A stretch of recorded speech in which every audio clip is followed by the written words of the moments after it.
Hi and welcome, Miss Kira Speaks. Before we get started, I ask that you watch the videos till the end, subscribe, and turn on your notifications. It's bonus day, guys. I forgot to mention that earlier in my video for Insecure. If you turn your notifications, you'll know. By the time this gets up, it'll be the next day. Because you know how YouTube do with the loading for 10 years. So it'll be on the late when this gets up. But tomorrow's a holiday, so hopefully some of you are off like I am, and you're up with me and you get to watch. We are back here today for one of our favorite shows. It's back, Our Kinds of People, Season 1, Episode 6, for Colored Boys. So we open with Teddy and he's on the phone with Dr. Keller. And I'm like, okay, so I guess he was all right after the fall and what looked like a heart attack. He tells him that it was no more than a dizzy spell. Dr. Keller tells him it could have been much worse. And if he keeps ignoring his medical advice, he will have to discontinue. Teddy threatens, do that and my endowment to your institute in Geneva will discontinue. As he ends the call, Tyrique comes in the office. He sent for Tyrique. He tells him when he excused himself the other evening, he saw him and Angela slip out of his office. I mean, damn, I thought he was going to keep it, to himself for a little while and try to be sneaky about it. But, true nature of the show, he comes right out with it. Is that why the cameras have gone dark at Eve's crown? Are you involved with her? Tyrique, he apologizes. He says he couldn't keep on spying on her. And Teddy's like, this is his own fault. No, see, it's okay. And we're not going to edit. We just gonna roll with it, because Miss Kira, we organic. This is how we do. It's notes on notes.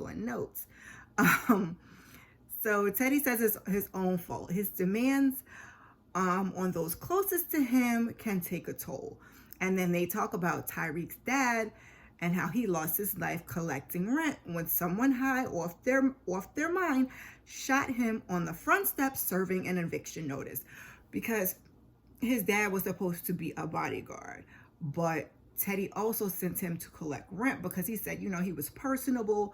He would make, people, he would deal with the people nicely. He would be, he wouldn't be an a-hole. So, he says he sent him to spy on Angela because he trusted him. And trust means a great deal to him, especially if he's going to be seeing his daughter. Really, Teddy? Okay. So if she trusts Tyrique, then he is optimistic that one day she will put her trust in him. Spying on Angela isn't the way to gain her trust or to get to know her, Tyrique points out. You have been absent for her whole entire life. Teddy says he's going to give Angela and Nikki a cotillion week to remember. And I don't trust Teddy, not one bit. So Leah comes in and she's wanting to wrap things up for the cotillion. They have less than 48 hours, only to find Alex Rivera sitting there chatting it up. I should have known she was a Grey City. So Leah asks, what brings you to the Bluffs? And she's like, I haven't had a break since the Obama administration, so I decided to summer here with some of the Grey Cities from the Manhattan chapter. You're so lucky to find a rental so late in the season. Shade. That's what Miss Leah throws her. And just in time for the Oak Bluff cotillions, Alex says. Last time she saw Leah was at her cotillion ages ago. Another lifetime, Leah says, and she lets the people know that Alex was married to Raymond. Did you guys make it to 12 months? Alex laughs and she's like, thanks for the warm welcome. I mean, what do you expect from two exes? Shade on shade. She knows her presence as a celebrity can be a little daunting. And Angela jumps in and is like, what else can be daunting? Finding glam at the last minute. So I am here and I'm offering 20% off to all Grey Cities and Perspectives at Eve's Crown, where everybody is treated like a celebrity. And then she leans, Alex starts to walk away and she kind of leans over to Leah. It's like, homegirl was trying to start some mess. okay, Leah, with the little sister save moment. But Leah's like, thanks, girl, I got it. And she calls the meeting to order. So afterwards, we see Raymond. He walks in the room. He's like, listen, I got your 911 text. What's up? Alex Rivera is in Oak Bluffs. That's what's up. So did she say what she was doing here? Leah's like, I don't know. She's probably trying to glow up. And then she calls the Manhattan chapter raggedy. Don't do New York like that, Leah. I think she's still salty that you chose true marriage instead of a mistake. And she hopes that this will be the last that she sees of her because she has too much on her plate. Her plate is full with the cotillion. And, Raymond's like, she's probably just here to sip rosé and floss with the rest of the guests. So now folks are piled into Eve's crown, child. Piled. And Nikki's like, she thought being the face of Eve's crown was going to be more glamorous. And Angela comes over and like, listen, this is more black folks on the island than when we first got here, including Miss Alex Rivera. And Aunt P's like, I've been ear hustling, got my ears to the street. So she says when Alex and Raymond were together, she wasn't one of them. And now she is. Well, sort of. And Angela's like, it seems it only counts if you were born in. So what does that say for you and Nikki? Is that why you're letting Teddy stand in as father at the father-daughter dance?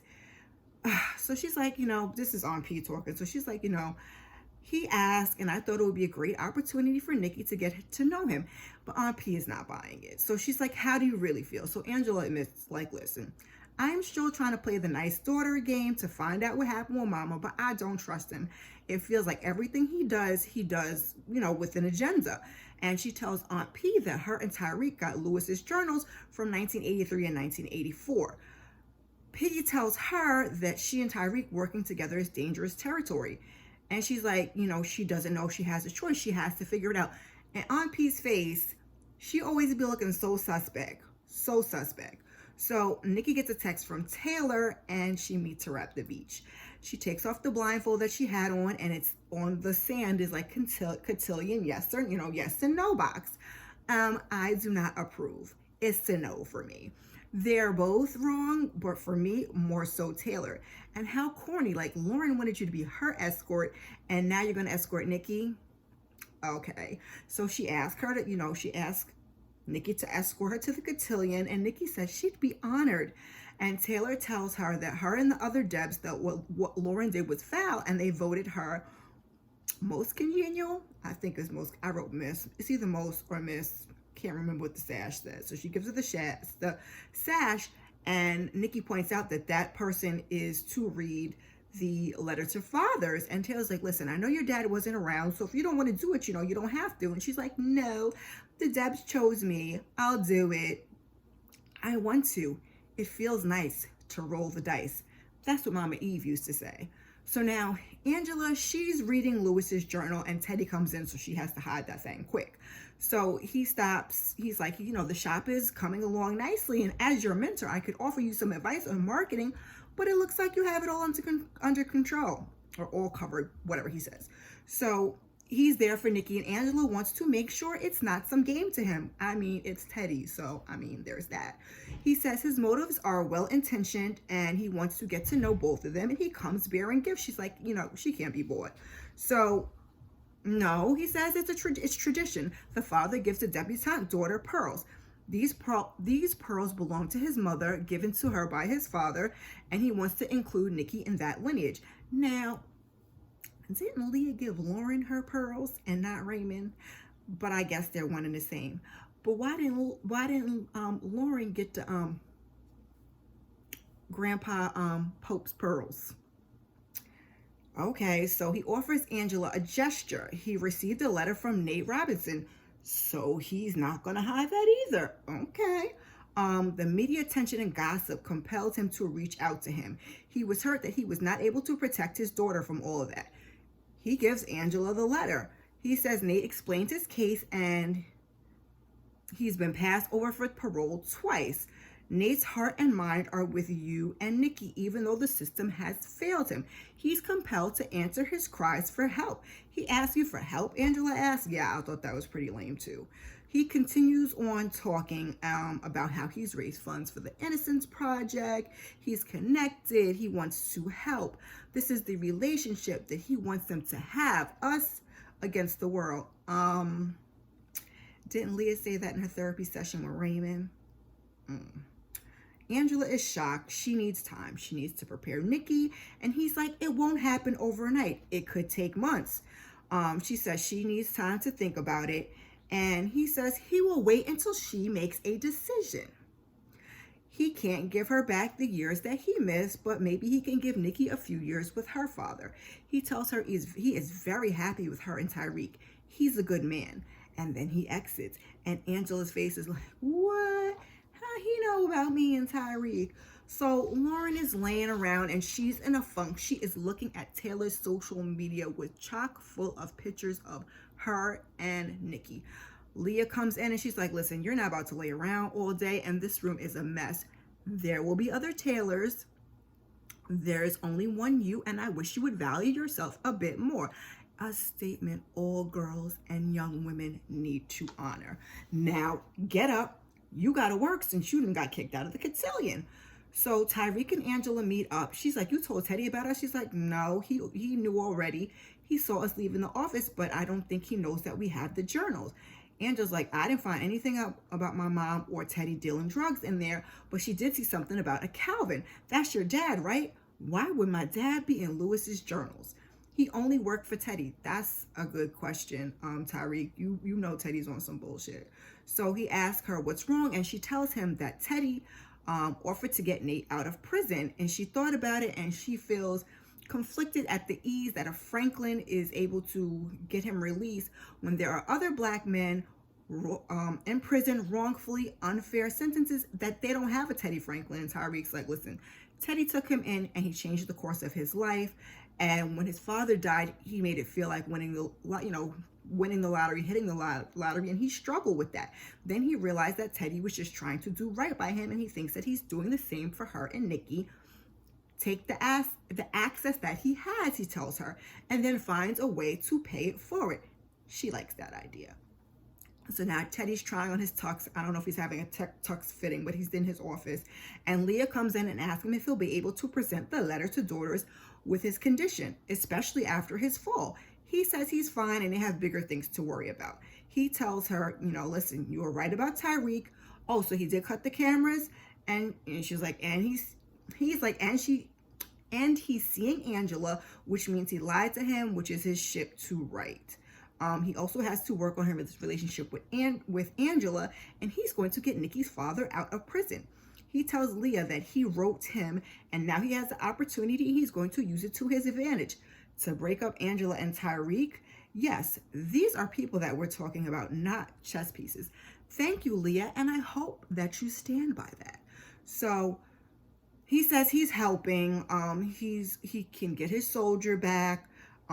It'll be good PR for Franklin Holdings, and the stadium can use a fresh coat of Innocence Project paint to cover up the scuffs that they have accumulated along the way. And she's like, you better make it a double coat because to cover the scuffs before Raymond's ex comes a knocking. So she's summering in the bluff, she tells him, and she will keep her ear to the ground. She does not need any nonsense because Mama Liv is already on her case. She wants a head on her head on a platter after Lauren's stunt at the claiming ceremony. So the cotillion has to be perfect. Okay, so we're going to give Alex nothing to report, Teddy says. The cotillion could be the beginning of her legacy. It has always been me and you against the world. And they even have like a little handshake, finger snap, all that. And Leah tearfully repeats and gives him a hug. Take care of yourself, she says as she leaves. Us against the world. Okay, Teddy. So Raymond, he goes to meet with Alex. He's tight that she showed up at his house uninvited and let everyone see she's there for the whole summer. You asked me to look into Teddy Franklin. I can do that best right here where he lives and breathes. He needed to be done without her stirring up the past. Leah doesn't know that you married your rebound. Excuse me, Shelby? What are you talking about? He says it may have started that way, but he and Leah are very much in love. Just do your job and keep my wife out of it. We clear? Okay, we're crystal clear, she says. So Nikki and Teddy, they are practicing the father-daughter dance. You're a natural, he says. And she's like, he asks her if she's had lessons. She's like, no, Mama Eve taught me. She was a really good dancer. He agrees. And he says that he wants to get acquainted, and, anything she needs, he's there for her. So she thanks him, and she expresses her hesitancy about reading a letter to fathers at the cotillion when that's something that she doesn't know anything about. He says, to help him calm his nerves, he carries an antique coin given to him by his great-grandfather, who stood next to Frederick Douglass to talk about freedom. Pause 1 second, y'all. Excuse me.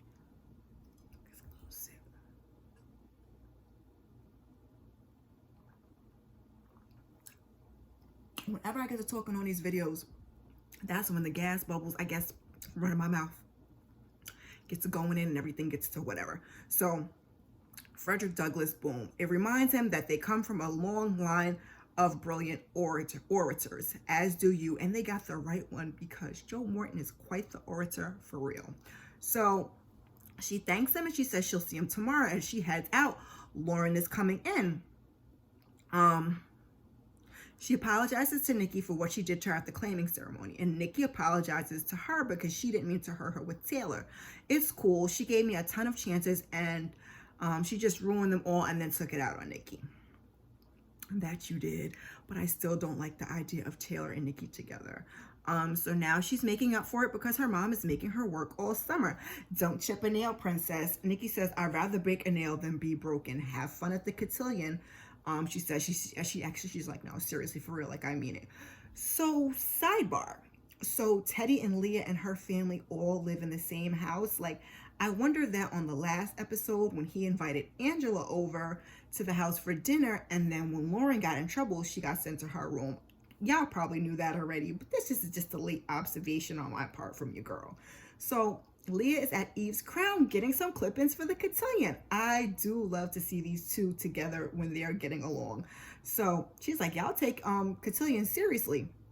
And she gives her hair and perfect match and blah, blah, blah, small talk. So Leah's like, 20% off, right? And she's like, that's how I stay wealthy. And I mean, I believe it. Angela's like, okay, take a note, sis. So Leah brings up that Teddy told her about Nate.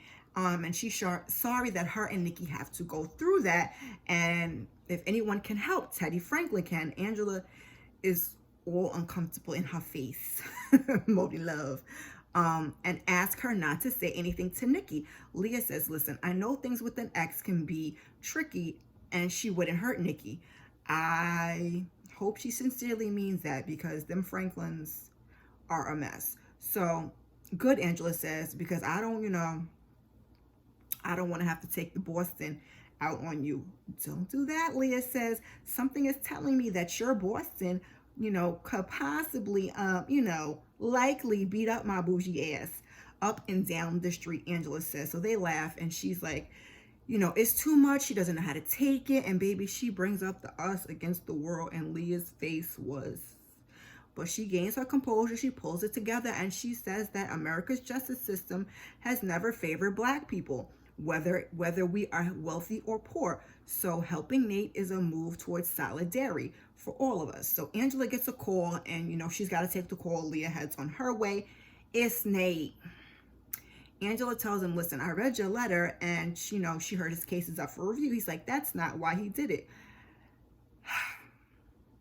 This show has me not trusting him either. So he wanted to make sure that Nikki was protected. So she lets him know basically it's her call as far as, Teddy's help, or so she thinks. So, but she has to think about it and how it will affect Nikki, because he's like, okay, so, what's up? What's the deal? What you going to do? And she's like, she don't want to keep him in jail or anything like that, but she feels like Teddy is trying to buy her love. And they talk a little bit more, and they go back and forth. And he's like, listen, that's your father, and he wants another chance, and you hold the fate of that in your hands. When are you going to let Teddy Franklin out of jail? So Alexis, she's at the spa, and all of a sudden it's 2 extra hot stones on her back. She's like, wait, not so hot. And so she finally jumps up, and it's Mama Liv. You violated our agreement. How did you get in here? Money grants you access, she reminds her. Isn't that why you work so hard to go from fisherman's daughter to financial news anchor? The deal was I wouldn't reach out to Raymond. I didn't. he reached out to me. She right, that's exactly what happened. So Mama Liv says she does not like to repeat herself. Stay away from her family. So Alex is like, I'm not scared of you anymore. And she's like, that's because I'm not trying to scare you yet. So she's like, the spa has a very nice shower, which you should try one because it's smelling a little fishy in here. Child. Now, I hope that that was a jab at her being a fisherman's daughter and that she was not talking about that child's personal hygiene. But, oh, okay. So Leah comes in and it turns out that Lauren has started a charity. Seeing Nikki not have some of the advantages that she had, and her using it to hurt her, she wanted to do better. And Leah sits on the side of the bed and she's like, because she's like, oh, I hope you're not mad. She's like, no. She's like, she wants to hear all about it. And she's like, it's called Lauren's Closet, and she's donating her wardrobe to young women who need professional clothing that can't afford it. She says it's really taken off and all her followers have gotten involved. And Leah is like a proud mama, as she should be. That is a really small thing in her world, but it's a very good thing, to have such a big impact on people who might need things like that. So she's like, I hope you're not giving that one away. And Leah's referring to her cotillion dress. And Lauren's like, she don't know what to do with this. So she's like, you've clearly risen above your mistakes, which, I told the Gracie these when I pledged your case. And Lauren's like, oh my God, what? She's like, yep, welcome back to the cotillion. So it's cotillion, and Leah thanks everyone for coming to celebrate her first cotillion as a president. Cheers to many more. Angela comes in and she's looking stunning in that dress that is not red finally. Aunt B, she's doing a damn thing too. So Teddy greets them. He tells them that they look exquisite and that they are now at the family table. Number one, the best baby. Angela's like, oh, okay, y'all know how to do things. Leah's like, that's right, all eyes gonna be on us. So they walk away and it's just Aunt P, Teddy, and Angela. Aunt P asks for Angela to get her a glass of champagne because she wants to speak to Teddy alone. Just what are you up to with all this Nate business, she asked, once Angela's gone. I don't trust you as far as I can throw you. And Teddy tells her, worry about yourself. Worry about yourself. He was surprised to see her there. He's sure some of the old staff will recognize her from back in the old days. Loyalty has kept them from spilling his secrets. What keeps them from spilling yours? So Angela comes back with the champagne and Teddy excuses himself because he has a very special Deb to escort. And I couldn't tell if it was one of the staff members was actually looking at her, but Aunt P says she's having another one of her terrible headaches and she does not want to ruin it for them. And she is out this Nikki Flicky, and Angela looks like she wasn't buying it. And we need to know exactly what it is that Aunt P was into back in the day, because Teddy spooked her ass quick, okay? We still don't know anything else about Darius, and Lord knows there's probably some more skeletons that are falling out of her closet. So Leah spots Alex at the bar and she makes her way over. This cocktail hour is for friends and family. I must have overlooked your invite. Alex is like, she heard from the Gracies and she thought it was open to all, but she should have known from the glare she got from Olivia as she signed the guest book. She's not a fan. No, Alex, she is not. Why would you say that? Leah asked. She's had a grudge against me ever since. Well, the way I broke Raymond's heart didn't sit well with her. Leaving a Dear John letter was, what was the word? Corriente, she says. A Dear John letter would definitely rub Olivia the wrong way. The same way, this is what Leah says, and I'm saying the same way that Alex was rubbing Leah wrong at that very moment. So she smiles and excuses herself, trying to be the ever-gracious host and be a classy lady about everything. So Mama Liv, she announces the debutantes and their escorts, and they all enter and they do a traditional dance. And then we hear, you are always telling us to be the change we want to see. Well, this is it. And it's like, remix. And as they do like a more modern hip hop interpretation. And most of them look pleased except for Mama Liv. And Mama Angela, she's, proud, and she stands up to record until, one, she's standing, so that's probably a problem, but folks start to clearing their throat, and I don't think you're allowed to tape at a cotillion, but I could be wrong. So she's like, oh, sorry. So she sits down, and Lauren is looking at Taylor and Nikki with like the sad face. I was sad for you, Lauren. So Mama Liv, she gives her opening remarks as exiting president, for many, many years. And she says this is her favorite event of the entire year. And as she's talking, first Raymond gets up and he exits and Leah's behind him. So they meet up at the bar. So Alex dumped you. Our entire marriage, I thought you chose me because you love me. And now I find out that I am a constellation prize. Why would she say something like that except to hurt me? Bingo. I'm with the right woman, Leah. It doesn't matter how we got here. It matters to me, she said, and she wants that heifer out of there. Well, my words, not hers, but the same sentiment. She's like, now, and if I have to do it, it won't be pretty. So we see Tyrique, he ain't never make it to the cotillion. He's in his car reading Lewis's journal. Calvin Chapman was found in his car, shot in the head. What has Teddy done? And Tyrique recalls the story he's known for all of his life. And this ain't it. So he calls Angela. Of course, she doesn't answer. He leaves a message. So now Leah steps up and she recalls her father delivering the letter to daughters at her cotillion 20 years ago, at her cotillion. And he's back 20 years later to bless them with his wisdom. And can we take a moment to acknowledge Leah's dress and her hair, which are both on point, okay? But anywho, she introduces him, and when he comes out, he has a speech all written out, but he puts it back in his pocket and he decides to freestyle. With daughters, a father's role comes with added responsibility.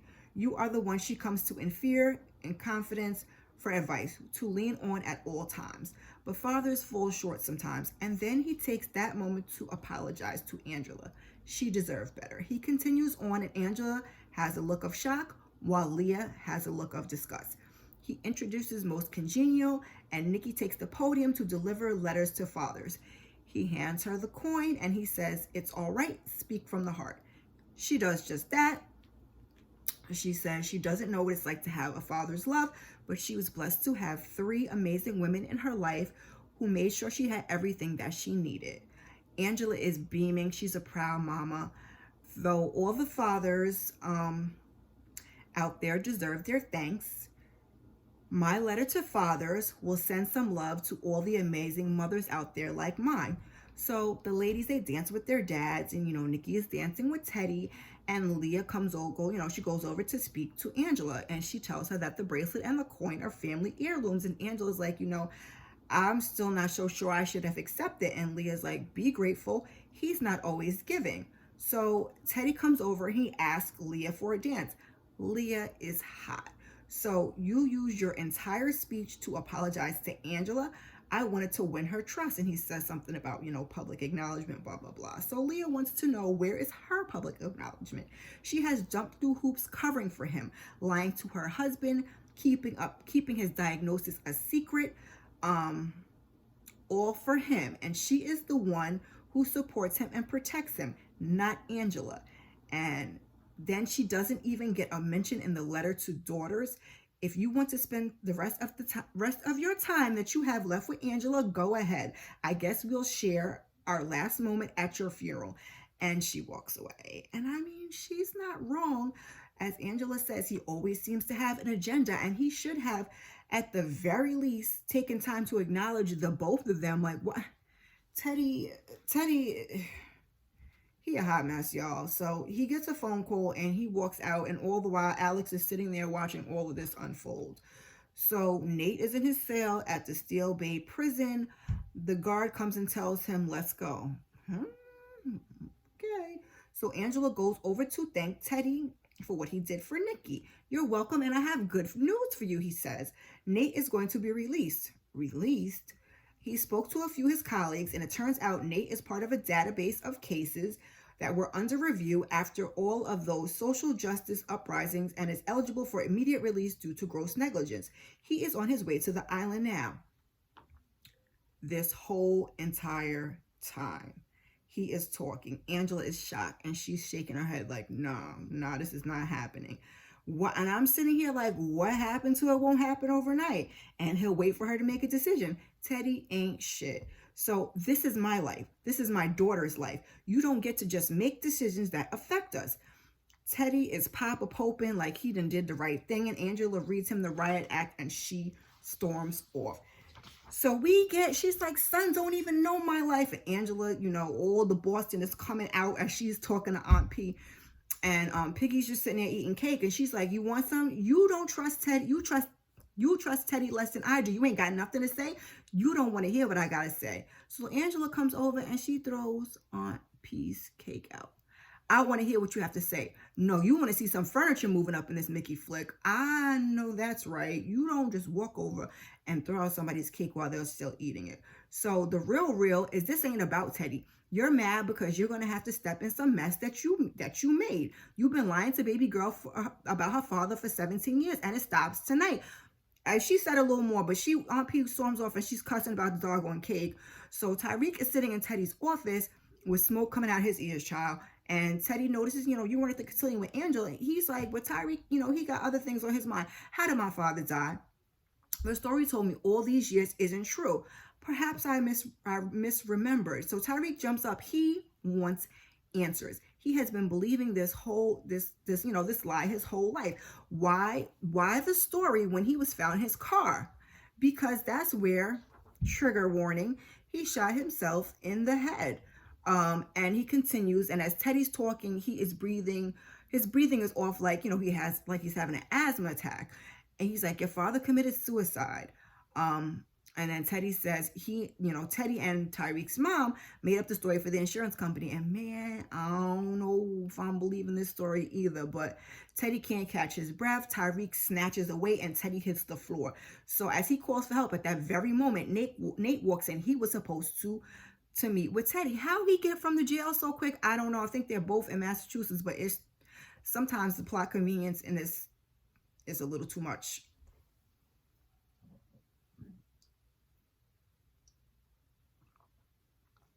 Excuse me, y'all.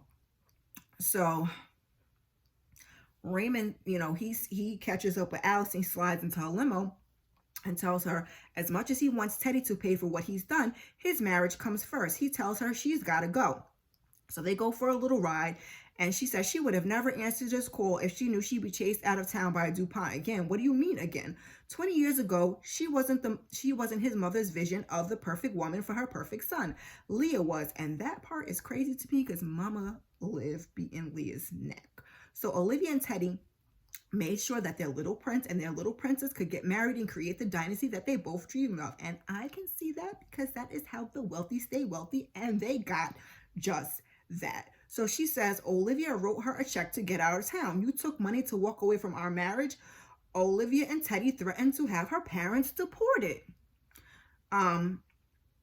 She says she had no choice. Mama pulled out a slip of paper and handed it to him. Child, it was the check.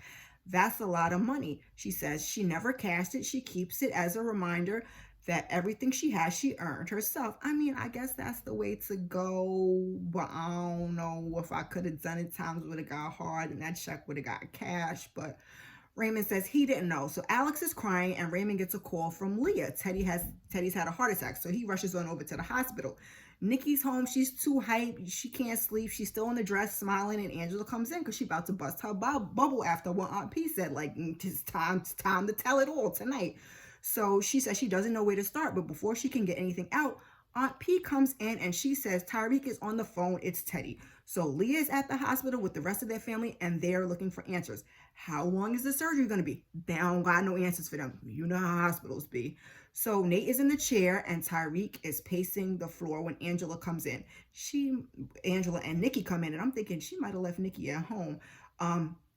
Angela's getting the scoop from Tyrique, while Nate and Nikki are staring at each other, and Aunt P appears behind them and was like, "We who?" Because Tyrique was saying like that if we didn't bring him, he, over in the car and put him in an ambulance, he might not have made it. She's like, "We who?" He's talking about Nate.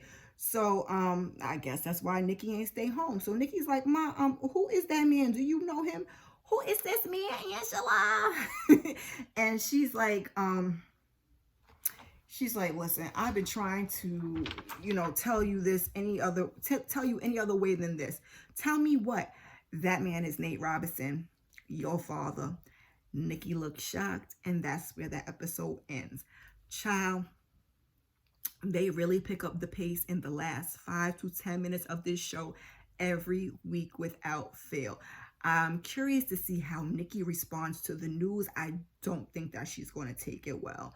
And Mama Liv had us believing that Alex did something catastrophic to their family when she was the one that ran her off. We still need more answers. What questions do you guys have now that the show's back? Put it down in the comments because your girl still wants to know what's up with Piggy. I hope you'll come back next week and join me for episode 7 to find out what happens. If you've made it this far, put a little dress emoji in the comments for the cotillion. While you're here, please check out some of my other content. Thank you. Before you go, like, subscribe, and share, and I appreciate you. Peace.